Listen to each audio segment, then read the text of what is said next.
Peaky Blinders is a British period drama created by Stephen Knight.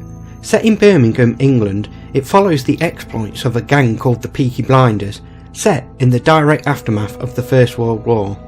This fictional gang is loosely based on a real urban youth gang of the same name, who are active in the city from 1890s to the 1910s. This is their history.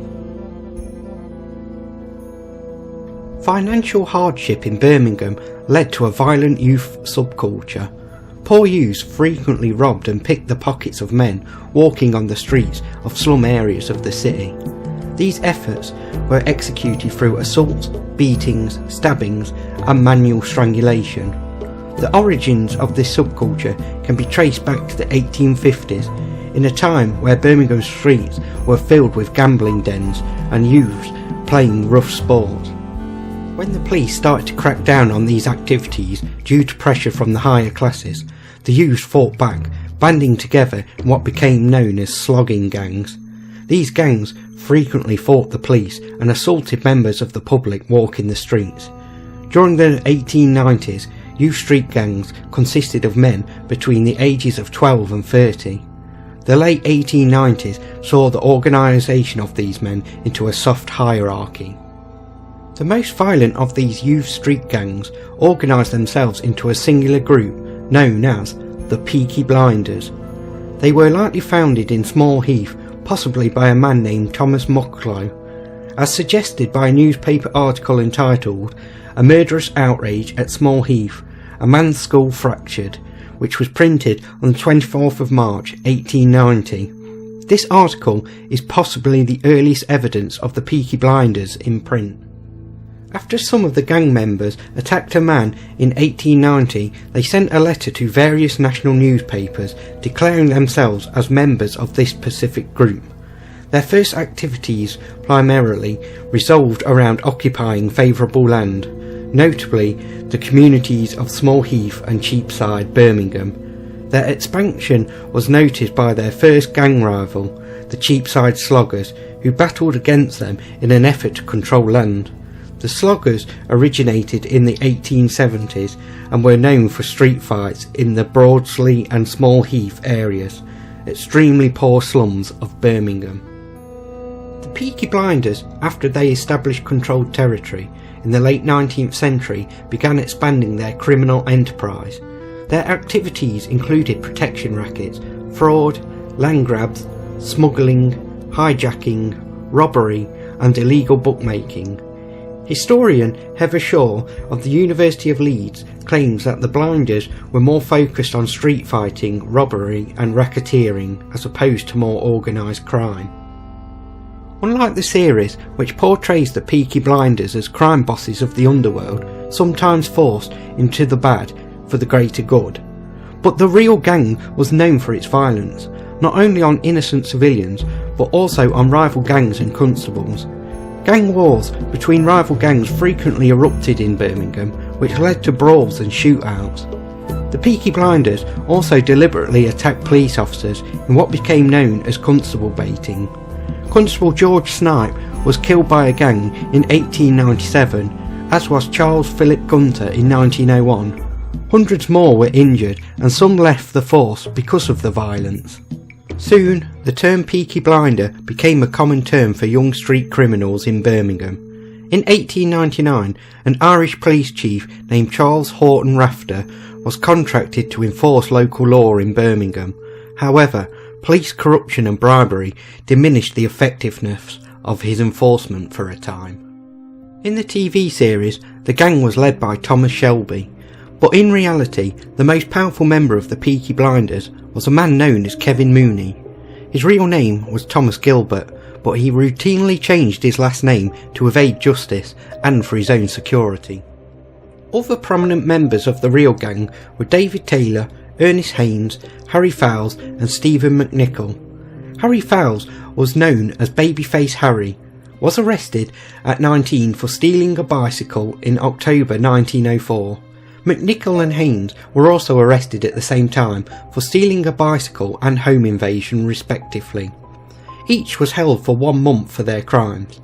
West Midlands police records describe the three men as foul-mouthed young men who stalked the streets in drunken groups, insulting and mugging passers-by. Taylor was arrested at age 13 for carrying a loaded firearm. Many gang members later fought in the First World War. Henry Lightfoot, the first person to be named as a Peaky Blinder, joined the British Army 3 times in his life and participated in the Battle of the Somme in 1916. One of the youngest gang members when he joined, Henry Fowles, was years later buried alive in the trenches, and after being rescued he could not speak or see for some time following the war. It is noted also that the notorious gangster Billy Kimber was also a former Peaky Blinder. To keep their territory, the Peaky Blinders used not only guns but an assortment of melee weapons such as belt buckles, metal tipped boots, fire irons, canes and knives. In the case of George Eastwood, he was beaten by belt buckles. Percy Langridge used a knife to stab Police Constable Barker in June 1900. Firearms such as Welby revolvers were used, such as in the shooting and killing of a Summerhill gang member by Peaky Blinder William Lacey in September 1905. The myth of the Peaky Blinders is that gang members would stitch razor blades into the peaks of their flat cap, which could then be used as weapons. However, as the Gillette Company introduced the first replaceable safety razor system in 1903 in America, and the first factory manufacturing them in Great Britain opened in 1908, this idea of the origin of the name is considered to be dubious. Gang members frequently wore tailored clothing, which was uncommon for gangs at the time. Almost all members wore a flat cap and an overcoat. The Peaky Blinders wore tailored suits, usually with bell-bottom trousers and buttoned jackets. Wealthier members wore silk scarves or starched collars with metal tie buttons. Their distinctive dress was easily recognisable by the city inhabitants, police and rival gang members. The wives, girlfriends and mistresses of the gang members were known for wearing lavish clothing. Pearls, silk and colourful scarves were commonplace. After nearly a decade of control, their growing influence brought the attention of a larger gang, the Birmingham Boys. The Peaky Blinders' expansion into the racecourses led to violent backlash from the Birmingham Boys gang.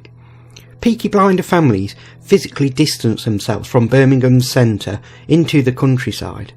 With the Blinders' withdrawal from the criminal underworld, the Sabrini gang moved in on Birmingham Boys gang and solidified political control over central England in the 1930s. Other elements such as education, discipline and harsher policing and sentencing also contributed to the decrease of the Blinders' influence. By the 1920s they had disappeared. As the Pacific gang known as the Peaky Blinders diminished, their name came to be used as a common term to describe violent street feuds. The gang's activities lasted from the 1880s until the 1910s. Birmingham historian Carl Chin believes the name is a reference to the gang's tailored elegance. He says the popular usage of peaky at the time referred to any flat cap with a peak. Blinder was a familiar Birmingham slang term that is still used today to describe something or someone of dapper appearance. A further explanation might be from the gang's own criminal behaviour. They were known to sneak up from behind, then pull the hat peak down over the victims' faces so they could not describe who robbed them. Though the Peaky Blinders series may well be entertaining and has become a phenomenon around the world, it inaccurately glorifies what was a violent gang who brought terror onto the streets of Birmingham, and serves as a reminder that real history should not be learnt from entertainment for the television. If you have enjoyed this video, please like and subscribe. By order of the Peaky Blinders.